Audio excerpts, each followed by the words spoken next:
Crossing humans with animals to create a fantastic race is certainly not a rare practice in fantasy worlds. After all, we have minotaurs, centaurs, or even lizardmen in various forms. Often there is a cross between a man and a goat, and depending on the universe, they occur under different names. Fauns, the Beastmen, or as it happens in the Witcher world, Sylvans. If you like our videos, subscribe to the channel and write a comment. It helps us create better and better content. Sylvans, depending on the place of their occurrence, can be called Rokita, Diabolo, or Faun by the common folk.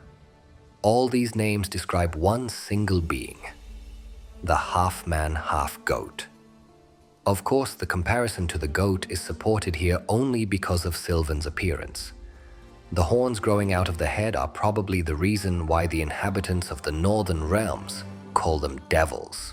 For this goatee, the lower part of the body covered with thick fur up to the hooves and the tail ended with a brush.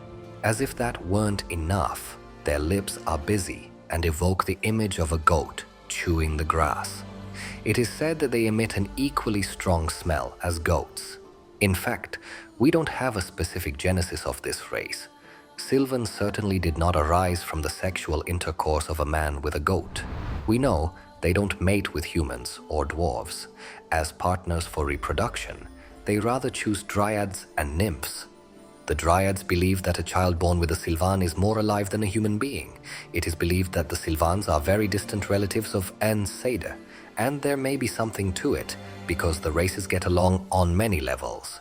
Sylvans mainly, and perhaps only, can be found in the northern realms. The lack of any mention of the occurrence of this breed on Skellige, in Nilfgaard, or in Zerrikania. They live mainly in forests and try to avoid people if possible. However, this does not prevent them from doing all kinds of pranks and jokes, which are usually funny only for one side, for Sylvans that is. It seems that the ideal life for these beings is a scenario in which people voluntarily give them the fruits of their work and they can lie down all day. Sometimes of their own free will, they can contribute to local communities in several ways, from eating vermin to soil fertilization. They also love music and all kinds of games and puzzles. They can also learn a few magic tricks if they show a lot of commitment. By nature, they are a rather peaceful creature, but they will attack fiercely to defend themselves. Even fatty individuals of this breed are very agile and, by the way, devilishly strong. Their blows are almost impossible to pair. What is more powerful, Sylvan can also use fire breath in close combat. It is most effective to give a few punches, preferably with a sword covered earlier with oil for relics. Bombs such as Samum or Devil's Puffball will also be useful. If one can use Witcher signs, I would suggest Queen. That will effectively protect users from strong Sylvan blows. Irden and Igni can also be useful if one wants to stay away from the beast. However, it is best to look for a peaceful solution, because in most situations, Sylvans do not want to harm others. In Slavic mythology, there were no Sylvans as such, but there were devils, and they were probably the most widespread demonic beings inhabiting Slavic lands. Unlike biblical fallen angels, Slavic counterparts were not associated explicitly with something bad.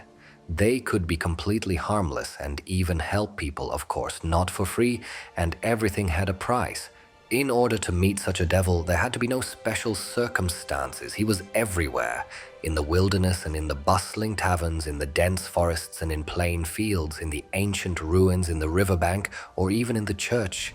Every village had its own devil. He, as he had it in nature, brought people to the wrong path, quarreled them with each other, encouraged them to betray, spread rumors, raised doubts in people, and stirred as much as he could, sometimes offering wealth or help in exchange for a fee. As for the appearance, it was different here. Sometimes it was invisible, sometimes it appeared in the form of an animal, and sometimes as a human. The most popular animal attributed to the image of the devil was the black goat, and this is probably the only correlation we can make here with the Sylvans of the Witcher world.